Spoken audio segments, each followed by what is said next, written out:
mesdames et messieurs, bienvenue à ce deuxième spectacle de quartier improvisé. Alors, laisse-moi, public, te présenter nos fabuleux comédiens qui construiront pour toi l'histoire de Ville-Marie. En commençant par Zumba!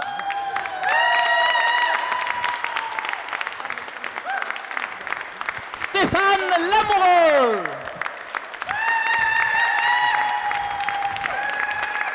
Céline Champagne! Moi non plus.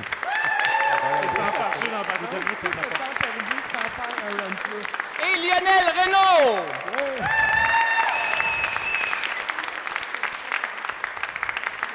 Notre troupe maison, puis puisqu'on veut pas se garder le fun juste pour nous, on invite aussi des ligues d'improvisation à se joindre à nous. Aujourd'hui, nous recevons deux joueurs de la LIPS. Éric Richard!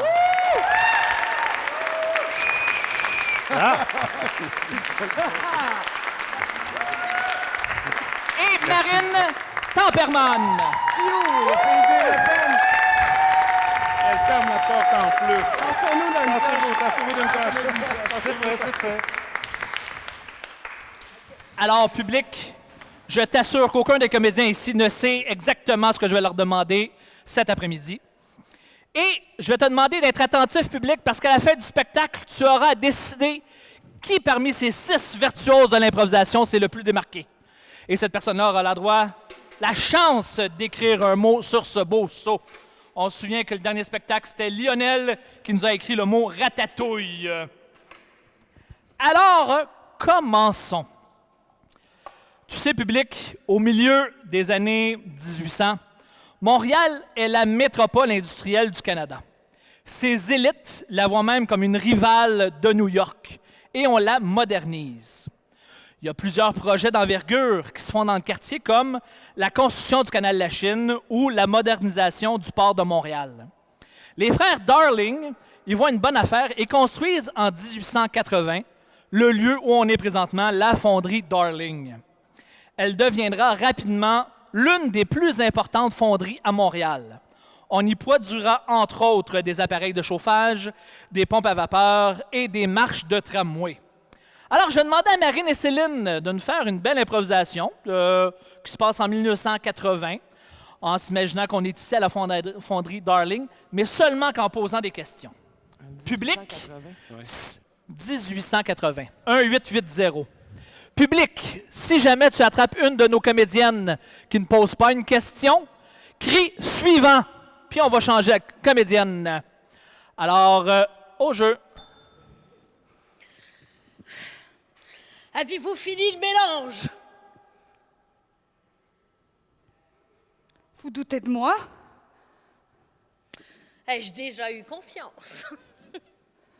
Avez-vous seulement une fois eu quelque chose à me reprocher? Avez-vous seulement une fois terminé votre journée sans nous coûter plusieurs dollars?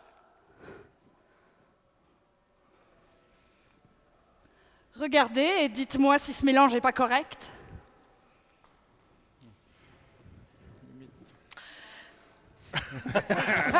Suivant. Le public a décidé, Céline.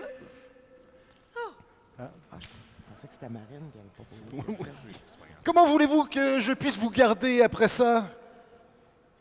Comment voulez-vous que je fasse bien mon travail si vous me reprochez tout le temps de ne pas faire bien mes mélanges? Est-ce que vous mettez en doute mon autorité? Vous pensez que je mets en doute votre autorité? Pourquoi êtes-vous toujours aussi acariâtre? Pourquoi?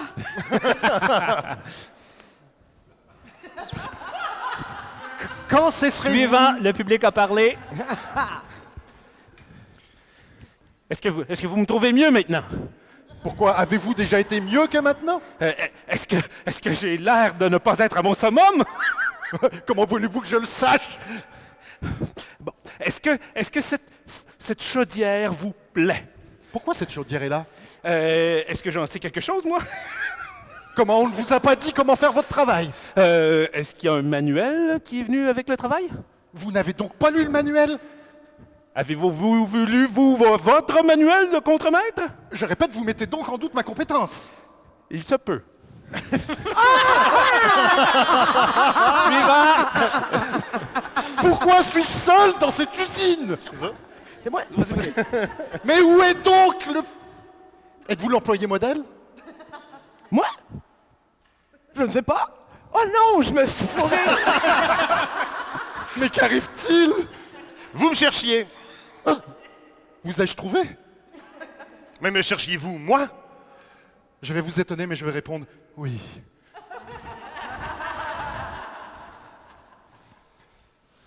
Êtes-vous content de me revoir? Avez-vous vraiment vu mon visage? Suis-je à votre service? Si c'est le cas, depuis quand? Ah, on pourrait se le demander.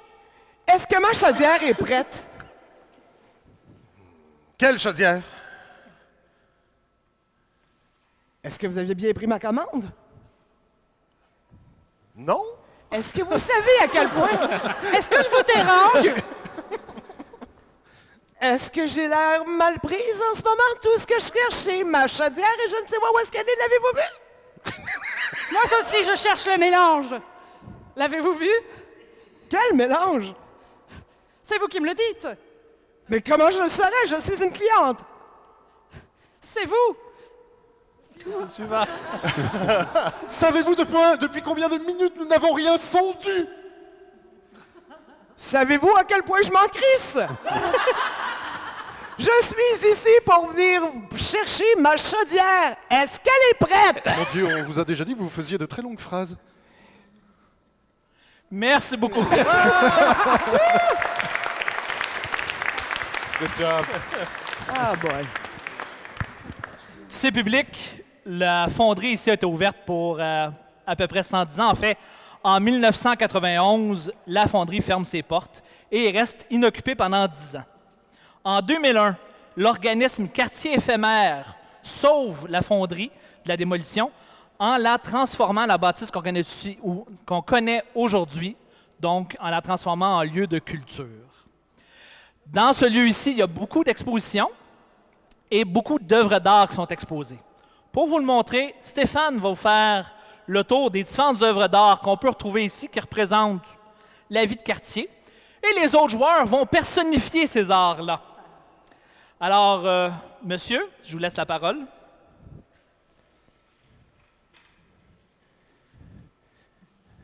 Bien le bonjour. Bienvenue à notre exposition semi-annuelle, Faute de fond. Nous sommes très heureux de vous accueillir ici. Faute de fond. Je vous présente, vous pourriez me suivre, s'il vous plaît? Oh, vous pouvez rester là, finalement. OK. Je vous présente ici, tout au fond, notre première œuvre que nous avons acquise des frères Darling eux-mêmes, qui symbolise la repension. Alors, la repension, regardez. C'est très clair, c'est très, très clair. Ça, je n'ai pas besoin d'expliquer. Et si vous voulez maintenant, puisque vous ne voulez pas me suivre, tournez votre regard vers la gauche. Vous allez voir la première statue sculptée dans la glaise de la Vierge Marie. On voit ici que l'artiste tentait d'exprimer tout le côté sauvage de Marie, sa beauté fort, fort intérieure. Maintenant, tournez-vous et vous allez apercevoir la salle de bain. Oui, nous avons des pièces d'or même dans la salle de bain. En fait, c'est une pièce d'or qui occupe la salle de bain. Vous ne pouvez même pas l'utiliser. Comme ça, on paye et on quitte plus rapidement. Maintenant, vous pouvez vous retourner encore à nouveau, traverser ce petit couloir, et tout au fond, nous avons appelé cette pièce Gonzague d'Amérique. C'est un moment un peu reluisant de l'histoire de la fonderie Darling où nous étions obligés d'embaucher quelconque bouffon de la rue pour nous faire ces œuvres. En fait, ce n'est pas vraiment des sculptures, c'est des êtres humains qui ne refusent de quitter les lieux et nous avons accroché des vêtements dessus. Maintenant, je vous présente un des clous des chefs-d'œuvre ici. On l'appelle Montréalité. Alors, ça prend un petit moment. Il faut se tourner tranquillement. Et voilà, Montréalité. C'est une œuvre éphémère qui est constamment en mouvement. Ça l'évoque finalement plusieurs choses. L'amour entre les cônes, l'égalité, la rivalité quelquefois aussi de ces cônes. Maintenant, fermez vos yeux un instant. Fermez vos yeux tout le monde un instant. Question que les cônes évacuent. Recueillez-vous dans votre fort intérieur. Imaginez la plus belle chose qui peut vous venir en tête. Un moment de joie, d'extase totale. Et ouvrez vos yeux maintenant. Et c'est le contraire. C'est tout à fait le contraire que je voulais vous présenter, en fait. C'est notre premier spectacle à Montréal, intitulé « Jesus Christ, Super Judge ». C'est né d'une rivalité avec New York, avec Jesus Christ Superstar. Et nous avons donc embaumé l'acteur qui est décédé la semaine dernière. Et voilà, il est tout frais encore, vous voyez, c'est presque chaud. Mesdames et messieurs, il est presque déjà temps de terminer notre visite. Digérez-vous, oui, bien sûr, parce que nous n'avons pas nourri personne dans cette salle, tranquillement vers la sortie. Mais sachez qu'il nous reste une œuvre en quittant.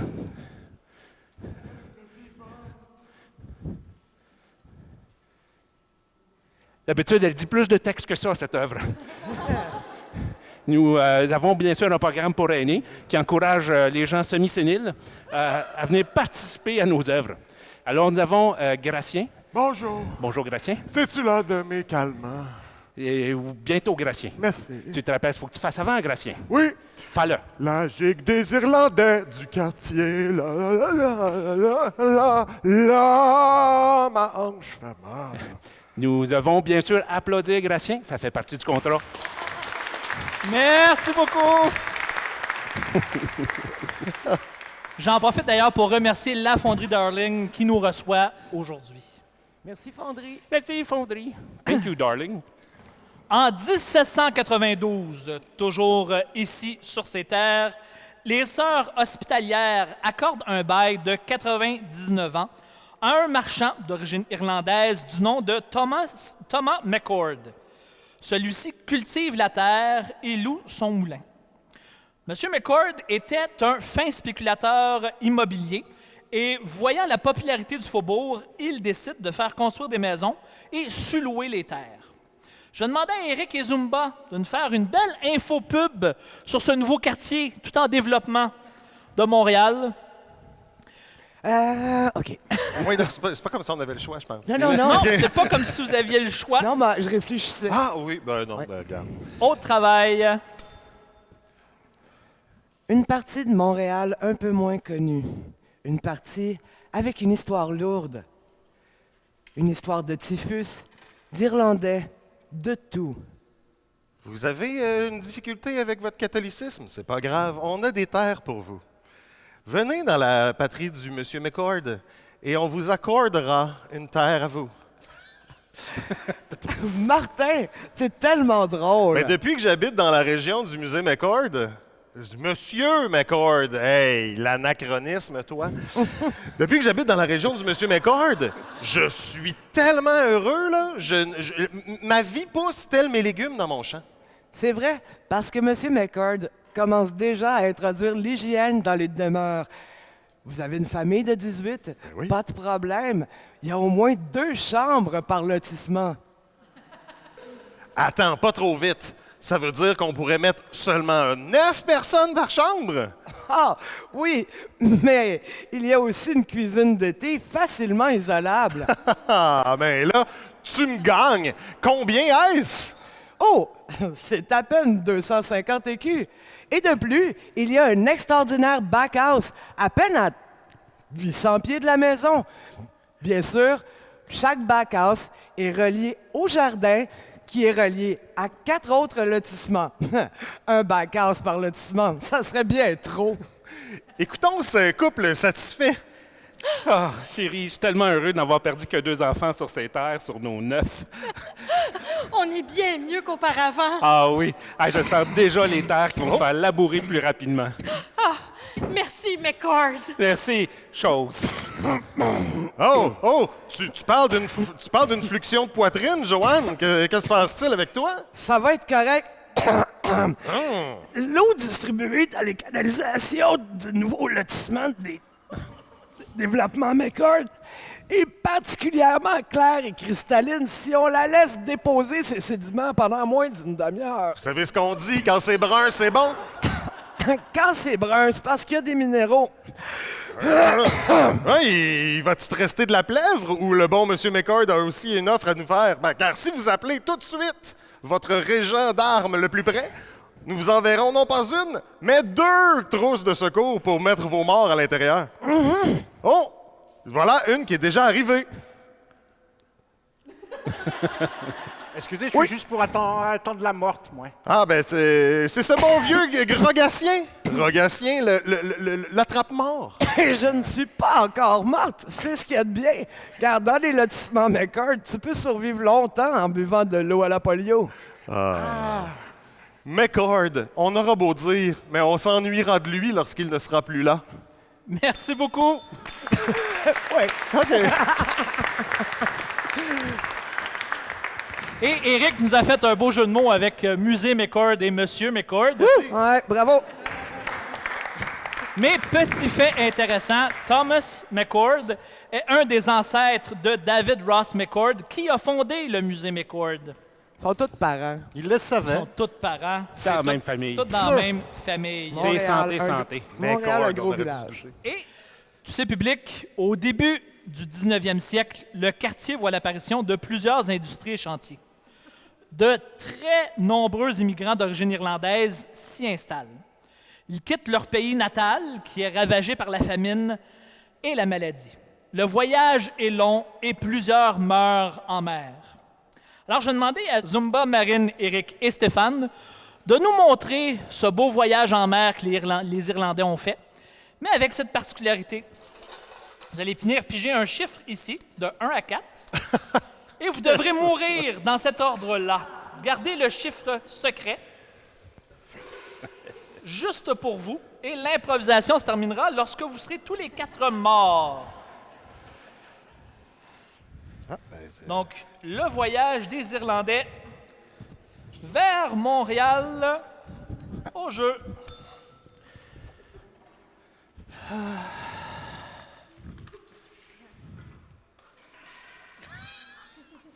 Est-ce qu'on est bientôt arrivé? Je ne vois absolument rien. J'attends du mieux que peu, mais c'est la première fois que j'utilise un sextant. La nuit. Il n'y a pas de problème, je comprends ça. Alors, je vais Moi, tant que je travaille pas dans une usine en arrivant, je suis content. Mais qu'est-ce que tu veux faire en arrivant? Je voudrais cultiver la terre. Ah là, arrête, on pouvait cultiver les patates en Irlande. Puis qu'est-ce qui est arrivé avec les patates en Irlande? Elles sont toutes disparues. C'est ça. Donc moi, je vais aller cultiver du métal à Montréal. Ha! Je m'excuse, mon petit pâté, mais t'as vraiment 9 ans maintenant. Il va falloir que tu travailles en arrivant là-bas, peu importe la job. Pense à ton petit frère. Ton petit frère. Ben oui, mais Malcolm, il saura pas si je vais cultiver la terre ou si je vais travailler à l'usine. Ton petit frère est en train de mourir, il va le savoir toujours. Tu vas toujours avoir le fantôme de Malcolm sur ton épaule. Hey, tu vas pas le dire à Jésus! Dis-le pas à Jésus! Jésus voit tout parce qu'il est dans ton cœur. Jésus voit tout parce qu'il est dans les patates. Je veux pas que tu dises à Jésus, je vais aller dire moi-même à Jésus, OK? Fais pas ça, t'es notre soutien de famille. Puis ton petit frère est déjà mort, tu peux pas nous faire ça, t'es notre soutien de famille. Ah, Jésus, j'arrive! Un instant, là, moi, j'aime pas ça de la traînerie sur le bateau. Mais Plouf! c'était mon... Une patate à la mer. Mais c'était mon pâté! Ben là, il est parti. Un homme a marié de moi. Et voilà. Moi qui essaye d'aller de l'autre bord l'océan pour me trouver un mari, mais toi, mon petit gars, t'es encore disponible. Hein? T'es pas la plus vite, tu bégayes un peu, mais t'es quand même là. Hein? Je bégaye un peu, mais pas dans un lit, mon coco. Ouais, non, je le sais. Justement, je pense qu'on pourrait en profiter de se marier immédiatement avant qu'on arrive en terre. Il paraît qu'ils sont tous affreux là-bas, là, dans ce contrée du Canada. Marie, un Irlandais d'origine, un petit roux comme tu l'aimes. Si t'as des économies, je suis d'accord. Oui, ben c'est le bateau, là. Rendu là-bas, on va le démanteler, on va se faire une petite cabane. OK. Puis, Malcolm, non. je peux plus te nourrir, puis de toute façon, comme t'as 6 mois, puis que t'es complètement rachitique, je vais t'envoyer rejoindre ton grand frère. Oh! Colin. Hein? On a encore moins le choix. Si t'avais le goût de virer aux femmes, ça se peut plus. On est tous les deux dans le beau bateau. Laisse-moi juste donner un petit coup de barre, je te reviens. À moi, la grande vie. Fini les bars miteux. Profitons-en, il y a juste nous deux, un beau grand bateau, Montréal commence à apparaître au loin. Montréal apparaît au loin. Montréal apparaît au loin! C'est plus écho, hein, la baie de Montréal que je pensais. Hey, Colin! T'es-tu prête? T'as-tu mis ton habit? T'es-tu belle? Moi, m'habiller, où c'est que c'est? Qu'est-ce que je vais faire?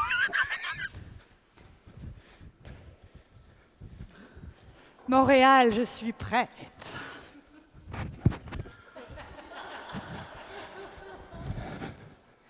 Hein? Le soute irlandais par excellence. On te ferait une garde-robe en arrivant là-bas. Hein. Ah, c'est bon, c'est bon. Il y a comme du liquide pogné après ça, hein? Ça fait un petit peu bizarre. Ça trempait pas ça dans mon Aurora? Dans ton?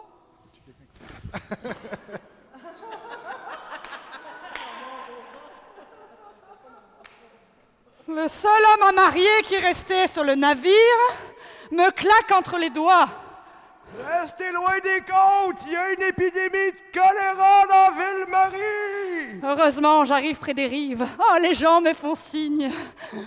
Vite, mon plus beau atour. N'accostez sous aucun prétexte! À moi, les hommes de l'Amérique. Finalement, c'est correct, j'ai juste glissé un petit peu. Ça va bien, je suis bien en forme. Tout est beau.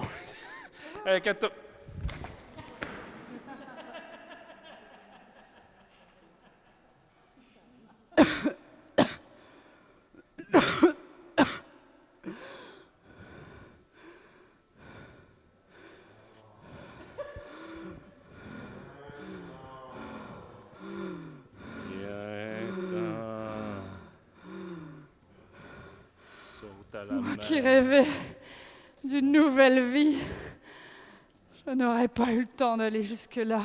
Comme toi, Moira O'Neill, comme toi! Je vais mourir, la tête dans le sable, les pieds dans l'eau. Mon rêve était si beau.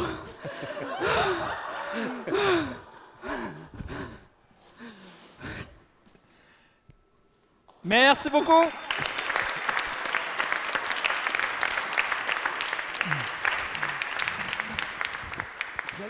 J'adore cette jaquette-là, finalement.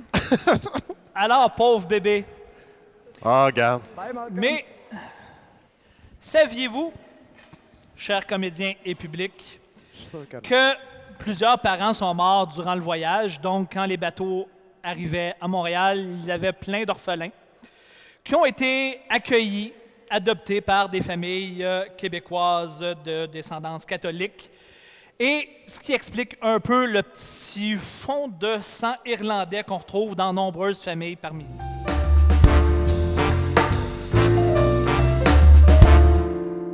Je vais demander à Éric de venir me voir, qu'on jase un peu de c'est quoi la LIPS? Bien, la LIPS, c'est la Ligue d'improvisation des passages. On joue un jeudi sur 2 au café, le Mousse Café, qui est une buanderie café. Alors, vous pouvez venir faire votre lavage là, en regardant de l'impro. C'est le 2522 Beaubien-Est. C'est entre Iberville et Molson. Deux autres grands personnages. Et c'est quoi la particularité de la Ligue? En fait, il n'y a pas d'équipe fixe. C'est toujours les Noirs contre les Bleus. On sait quel joueur va jouer ce soir-là, mais on ne sait pas dans quelle équipe on va être. Alors, on sait, par exemple, que jeudi prochain, je jouerai, mais je ne saurais pas avant 5-10 minutes avant le show dans quelle équipe je suis. Ce qui fait que ça attire le show vers le haut plutôt que vers le piège de la compétition. Il y a des points, il y a des votes, le public est appelé à interagir, là. Mais le gagnant gagne rien d'autre que le plaisir et la satisfaction du beau jeu. Ben, merci beaucoup. Merci à toi. Puis, public, est-ce que tu es prêt à revoir de l'improvisation? Wouh! Et on recommence! Donc, on est encore dans la petite histoire du quartier. On est vers la fin des années 1800. À peu près plus de 4000 personnes travaillent dans le quartier, souvent dans des conditions très insalubres. Au début du 20e siècle, les habitants quittent progressivement le secteur pour s'installer dans des quartiers plus propres. Et au milieu des années 1900, c'est les industries qui quittent le quartier. Donc, pendant plusieurs années, le quartier, il n'y avait pas grand-chose qui se passait. Jusqu'à, il n'y a pas longtemps, au début fin des années 90, donc autour de 1990, oui, le projet de la Cité du multimédia a contribué à façonner le quartier qu'on connaît aujourd'hui en invitant des industries de multimédia. Je vais demander à nos improvisateurs de nous donner des idées des pires jeux vidéo auxquels on pourrait penser être développés ici dans le quartier. Donc, selon votre inspiration, présentez-nous les pires idées de jeux vidéo. Ah, là, j'ai une idée d'enfer. C'est un jeu vidéo où tu as une grosse chaudière, puis tu as un gros feu. Là, tu l'alimentes, puis ça chauffe la chaudière, puis à un moment donné, il y a du métal qui sort de là. On va appeler ça My Darling Fondery.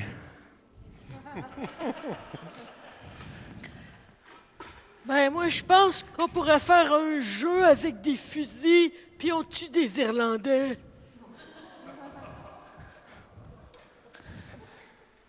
Moi, man, je pense à deux frères qui mangeraient comme des hamburgers puis sauteraient sur des champignons.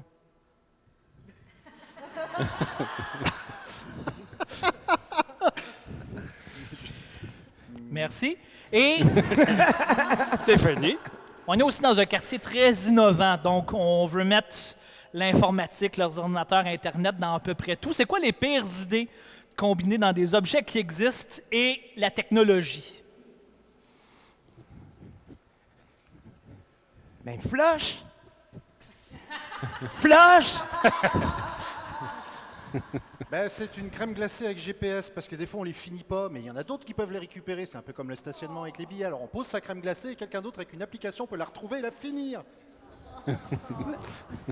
Mais voyons, cool! Cool! Comme on est dans un quartier qui était à moitié désert il y a quelques années, à cette époque-là, il y aurait pu avoir une application mobile sur laquelle l'idée, c'était pas de croiser du monde, mais d'être sûr de croiser personne. Mais voyons! Ouvre! Ouvre! Moi, il me semble que sur comme un téléphone intelligent, on pourrait mettre une application pour trouver des téléphones publics.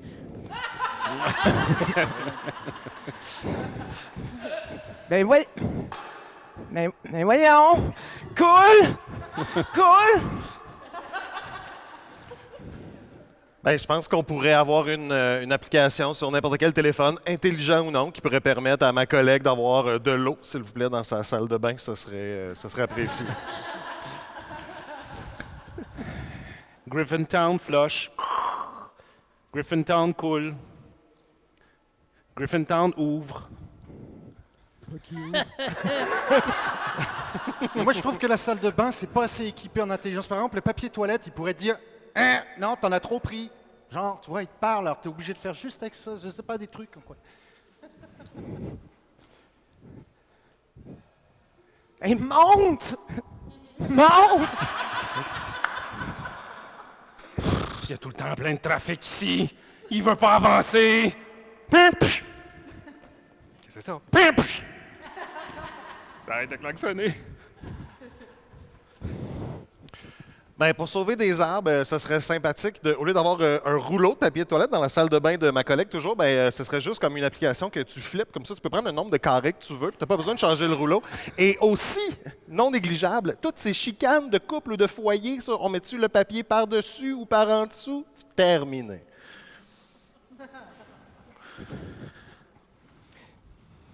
Crampe. Stationne. Crampe en masse. Nous sommes en 1652. Salut! Attention, cet homme a le typhus. Oh, pardon. Non, mais si à cette époque ils avaient été un peu plus intelligents dans la tête avec Internet, ça aurait été cool. Je vais mourir. Merci! Yeah.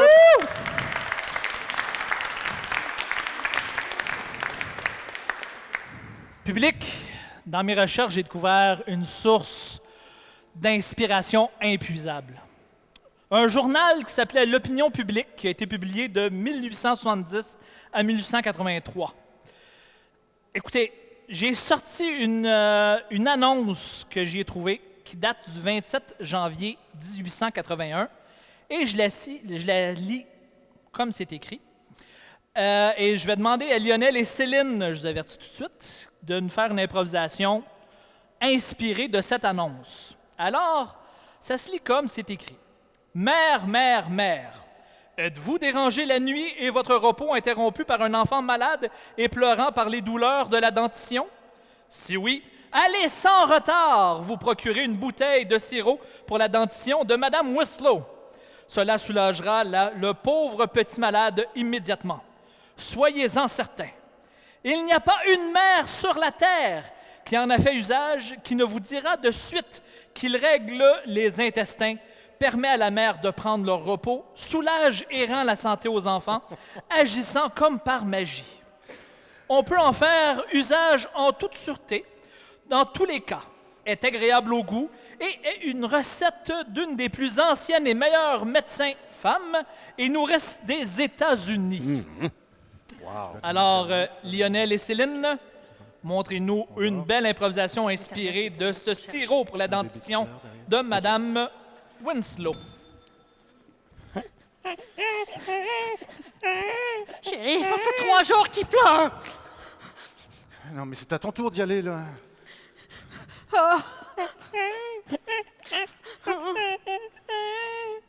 Et alors? Il est plus poilu qu'avant. Mon Dieu, mais qu'est-ce qui lui arrive? Je sais pas, je pensais que c'était des dents qui poussaient. Ah mais oui, j'en vois une, là. Oh mon Dieu, mais elle est énorme. Mais je sais. Laisse-moi aller un peu sur Internet. Viens voir. Regarde aux États-Unis, ils ont découvert quelque chose d'extraordinaire. Madame Winslow. Elle vend un sirop super, on peut le commander, ça vient par Amazon. Ah ben, vas-y, Allez, je commande, chérie. il y a un drone qui arrive dans pas longtemps.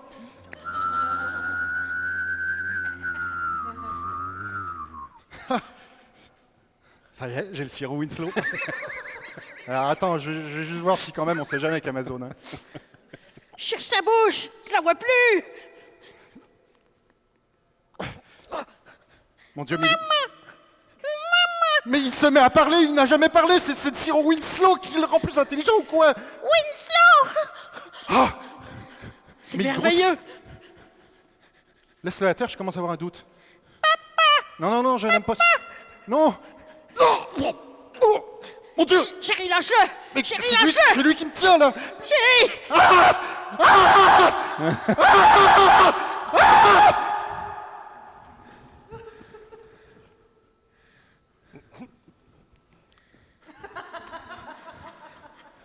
On a créé un monstre!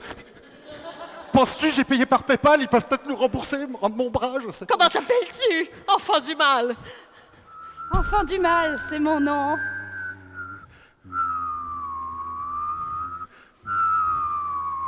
Mon Dieu, le service après-vente est extraordinaire! On va pouvoir se coucher, chérie. Attends, on a un message! Nous vous envoyons un produit de remplacement! Hein? Ah non! Un autre! J'entends un bruit dans la chambre. Est-ce que ça pleure?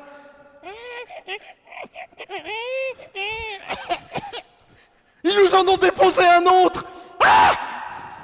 Merde! Madame Winslow! Stoppez les envois! On en a marre! Mon prédécesseur était défectueux. Je suis bien meilleur que lui.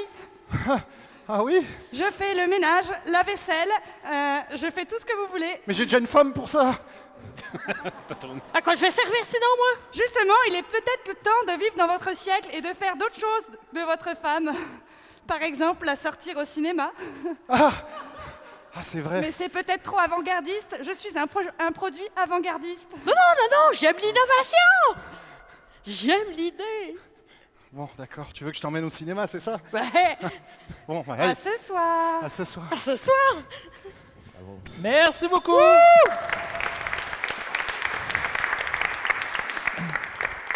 Ça va. Public, quand tu es rentré, je ne sais pas si tu as vu, mais de l'autre côté de la rue, on trouve un poste électrique d'Hydro-Québec. En fait, c'est le plus vieux poste encore en opération au pays. À la fin des années 1800, évidemment, ce n'était pas Hydro-Québec qu'on y trouvait, mais bien la centrale électrique de la Compagnie d'électricité du Québec, la Royal Electric Company. C'était le début de l'électrification de Montréal, qui voulait passer de l'éclairage des rues, du gaz à l'électricité. Une chance pour vous, nous avons ici 2 experts en la matière dans Stéphane et Éric, qui va vous expliquer, en fait, Stéphane va vous expliquer pourquoi c'était une mauvaise idée d'électrifier Montréal, et Éric va vous expliquer pourquoi c'était une bonne idée d'électrifier Montréal. Messieurs, je vous laisse 1 minute pour nous présenter vos arguments. Ensuite, à tour de rôle, vous pourrez argumenter en faisant appel à des experts que vous désirez.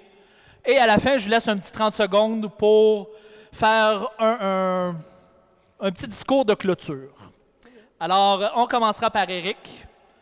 Monsieur Éric.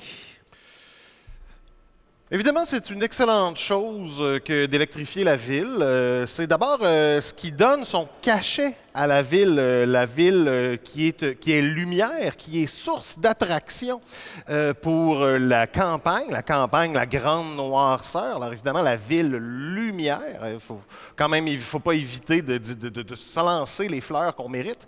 Et c'est pas par le gaz très dangereux et très inflammable qu'on va y arriver, mais par une simple pression du doigt ou par un petit levier qui va vous amener la lumière où vous voulez, quand vous voulez. Cela dit, respectez ce que votre mère vous disait. N'oubliez pas de fermer la lumière en quittant une pièce. C'est très important.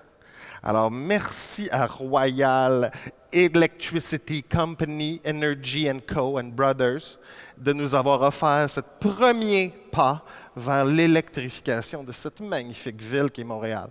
On cherchera à vous dire le contraire. Méfiez-vous. Monsieur Stéphane.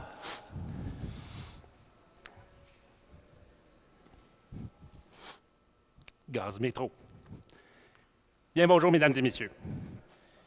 Il est très important de repositionner les faits erronés, que j'appellerais des faits alternatifs, que mon collègue a su vous déferler devant vous. Tout d'abord, 2 mots. Prise électrique, jeune enfant. On a immédiatement repéré le danger. Qui n'a pas vu un film dans lequel un jeune enfant s'est fait électrocuter? Ça peut se produire chez vous! Pause dramatique. C'est donc très important de penser que l'électricité n'a pas que des avantages, mais bien au contraire, aussi des inconvénients. L'électricité, il faut la payer. C'est pas gratuit, cette affaire-là. Hein? C'est creusé dans le Grand Nord. C'est transporté dans des trains avec le charbon. C'est très long avant de s'en venir ici. Je connais de quoi je parle. J'ai été à l'Institut de recherche Gaz Métro. Et donc, une fois l'électricité rentrée ici, il faut l'emmagasiner les petites batteries. C'est pas simple, ça. C'est pas simple, ça, messieurs, dames. Après ça, les petites batteries, ça en prend pas mal pour électrifier les affaires. C'est très cher, c'est très polluant. Il y a de l'acide là-dedans. Votre réponse, Monsieur Éric? Oui, parlons-en de la pollution et du Grand Nord. Nous, on leur propose d'arroser, d'irriguer même leurs terres. S'ils ne sont pas contents avec ça, je veux dire, ça leur fait des lacs et de la villégiature extraordinaire. Je veux dire, et ça pourrait devenir une destination touristique magnifique. Ça ferait à la fois caribou et village de pêche. Mon Dieu, on pourrait faire venir plusieurs Français là, qui verraient des grands espaces et des Autochtones. J'ai d'ailleurs même ici une invitée spéciale qui nous vient directement de France. Quand je vous dis Canadien, Ça, à quoi ça vous fait penser en tout premier lieu? Le basket. Voilà, le basket, n'est-ce pas? Alors, des grands bassins où on peut mettre... non, c'est pas... Non, Ah, là... je pensais qu'on parlait de sport. Non, oui, quel autre sport on peut pratiquer, par exemple? OK, aidez-moi, là. Le canoë. Excellente idée. Le canoë ne se pratique pas sur du gaz, mesdames et messieurs, mais sur de l'eau qui va nous permettre de faire de l'électricité. Merci. Merci. Hey, C'était un plaisir. ça me fait plaisir. Je vous souhaite de passer de belles vacances dans la grande région de Chibougamau. Monsieur Stéphane? Merci, Pierre Tesla. Et justement, il a testé son grand programme d'électrification, mettre de l'électricité dans les forêts. Et ça n'a pas que des avantages. Je viens vous parler ici. En fait, j'ai invité un orignal de la forêt, constamment ébloui. J'ai demandé à l'orignal de la forêt de venir se présenter. Voyez son air stupéfait, stupide, il ignore. C'est ça que ça donne, les illuminations constantes. Monsieur l'orignal de la forêt. Et voilà. Hein? Comme on dit en anglais, I rest my case, je dépose ma valise. Et donc, sachez qu'à cause de l'électrification des forêts, je l'ai eu, des pauvres orignaux comme lui ne sauront plus où se passer. D'ailleurs, comment a-t-il pu faire pour s'en venir ici? Il a suivi la lumière, c'est terrible. Maintenant, il mange dans les poubelles du centre d'achat.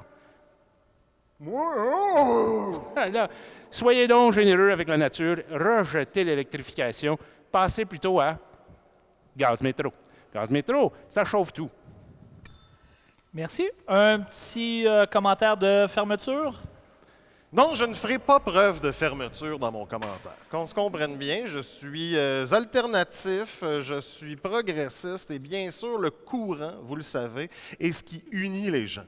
Hein, on se tient au courant, le courant passe, on a besoin de ce courant-là. Alors, peu importe ce qu'on essaiera de vous faire accroire avec des gaz et des espèces de miasmes un peu bizarres qu'on ne voit pas, bien, tant qu'à ne pas voir les choses, aussi bien allumer la lumière électrique. Je dis ça comme ça, je vous laisse y penser. Pas besoin de chevreuil, moi. Wrong. Faux. Faux, mesdames et messieurs.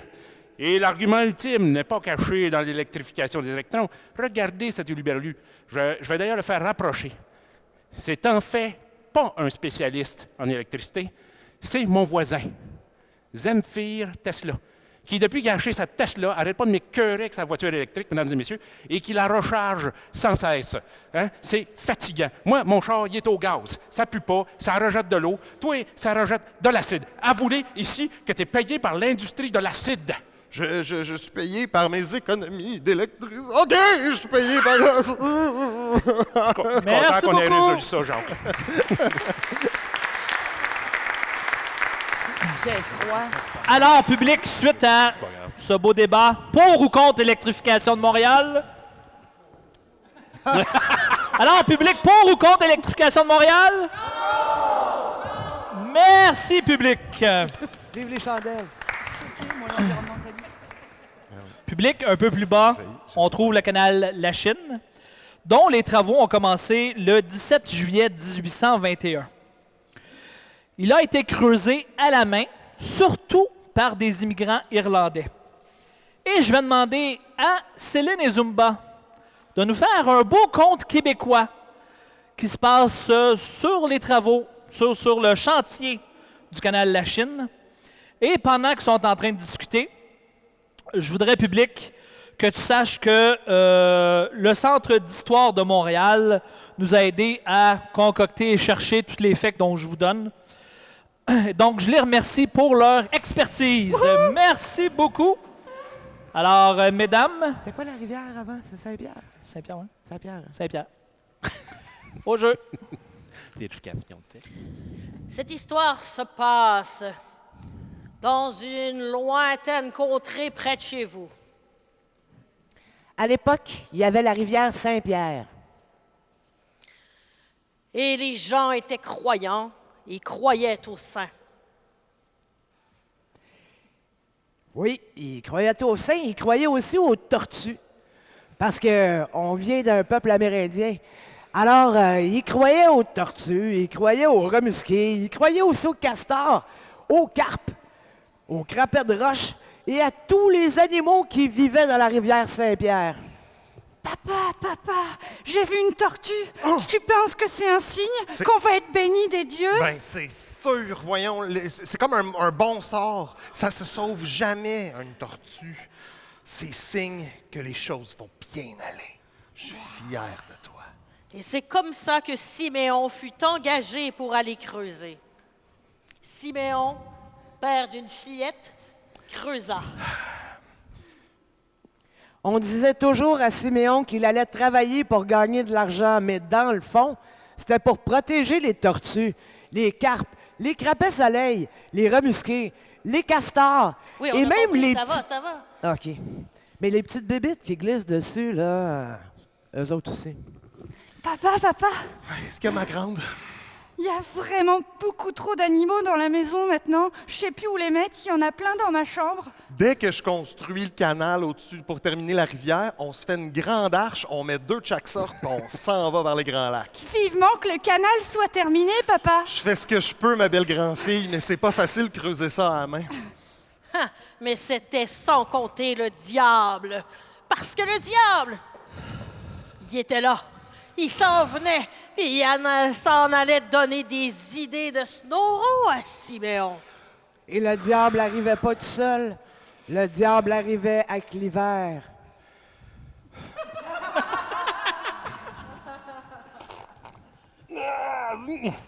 Bonjour. Bon, bonsoir. Qu'est-ce que je peux faire pour vous, Monsieur Diable? Le mal, s'il vous plaît. Je fais de mon mieux, pourtant. Je suis guidé par l'esprit de la tortue. Justement, les choses vont trop bien dans cette contrée. Je vous ai apporté l'hiver. Oh là là!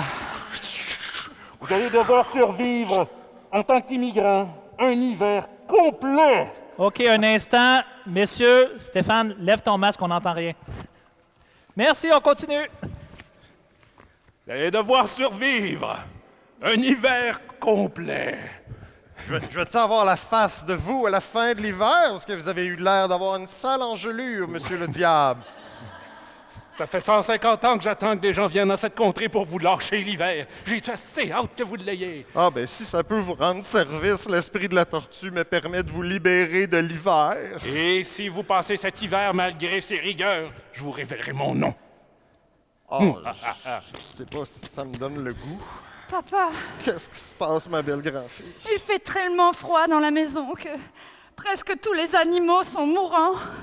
Est-ce qu'on va s'en sortir, papa? On va sûrement s'en sortir, mais si t'as froid, tu peux allumer le poêle au gaz. Il paraît que c'est la meilleure source de chaleur et d'électricité possible. D'accord, papa. Je t'ai aussi apporté la peau de cet animal mort. Je me suis dit que t'aurais plus chaud pour creuser le canal. C'est gentil. Tu me connais bien. J'ai toujours froid aux mains. Merci. Merci, Ninon. Merci. Il faut savoir qu'en dans ces temps de froidure, plusieurs Irlandais... Voyons, c'est difficile. Irlandais. Plusieurs Irlandais moururent. En ces temps de froidure, plusieurs Irlandais moururent. Faut aussi savoir que contrairement à la croyance populaire, l'enfer est de glace et le paradis est chaud. Pendant tout l'hiver, Patty O'Neill creusa le canal Lachine à main nue. Il n'y avait plus d'ongles, il n'y avait plus d'haleine, il y avait le nez collé.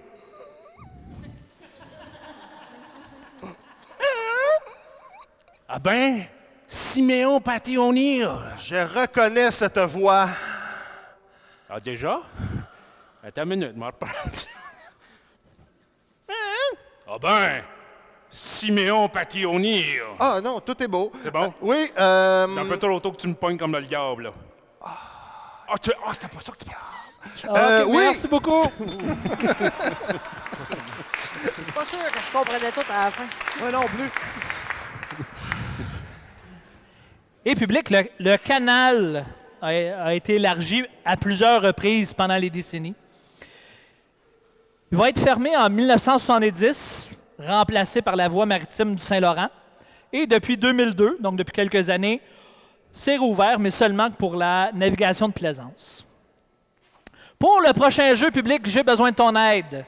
Lance-moi des mots inspirés de l'Expo 67. Floralie, Pavillon.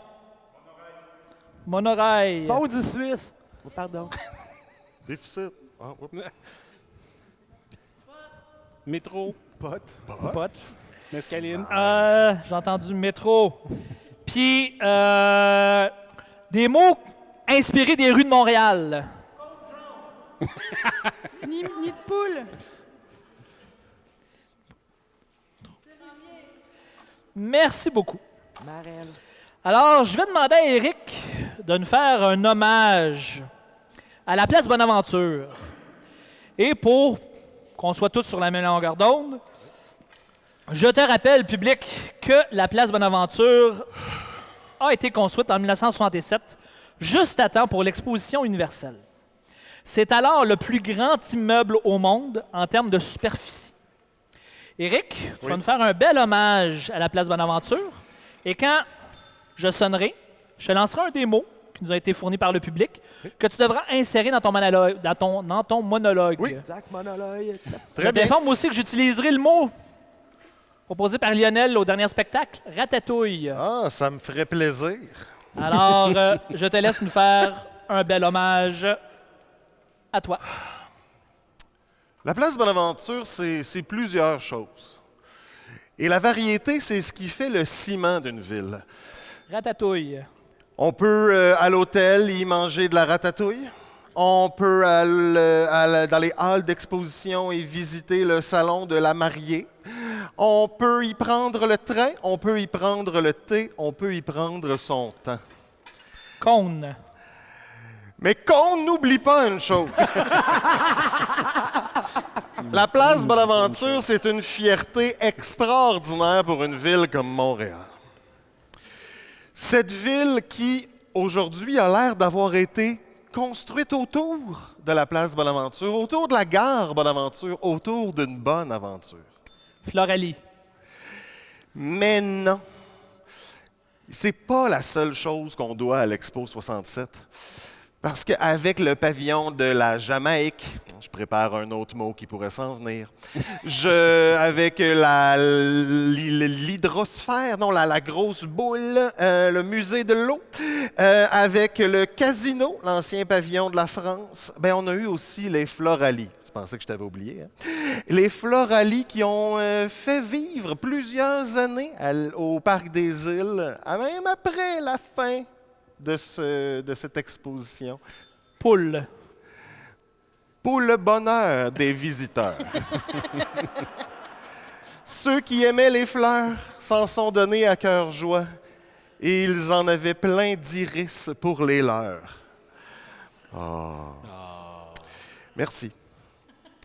La place Bonaventure, pour y revenir, c'est une fierté. C'est une gare, c'est des hôtels, c'est des gens. Monorail. C'est aussi une pratique.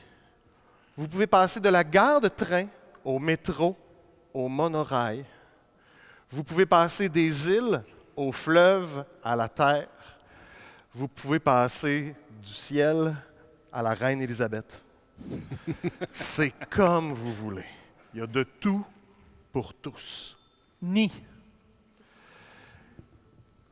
N'y a-t-il pas d'autres endroits en ville que la place Bonaventure qu'on pourrait mentionner?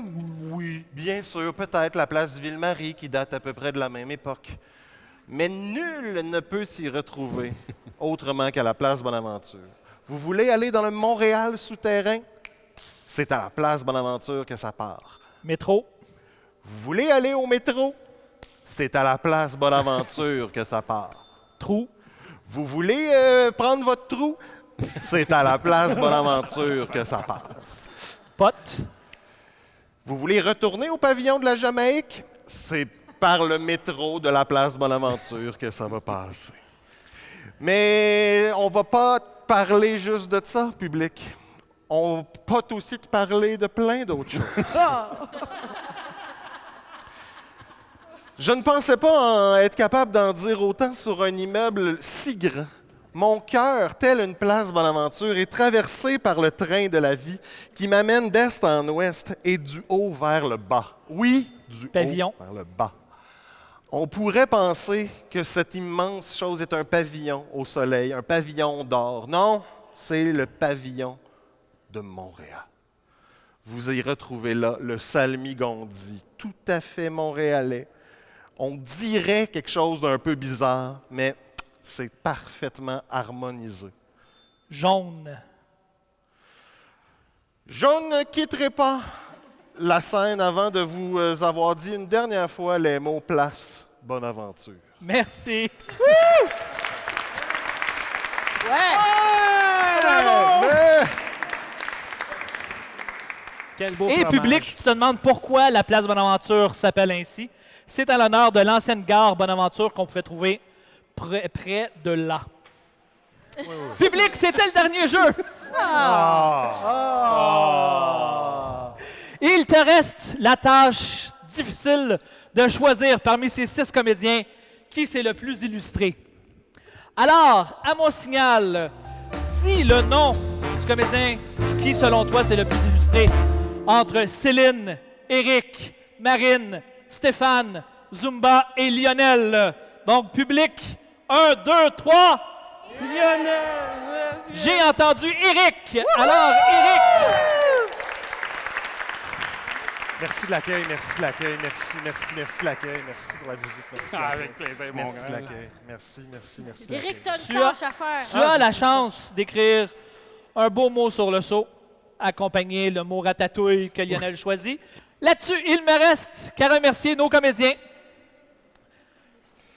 Alors, je vais commencer par remercier Marine, parce qu'elle n'écrit pas. Merci d'être venue avec nous. Éric, Merci beaucoup. Merci. nos 2 joueurs de la Lips, que vous pouvez voir un jeudi sur 2. Et je remercie aussi nos comédiens médions, Céline Champagne, Stéphane Lamoureux, Zumba et Lionel Renaud. Donc, public, reviens-nous pour un prochain spectacle de quartier improvisé. Bonsoir.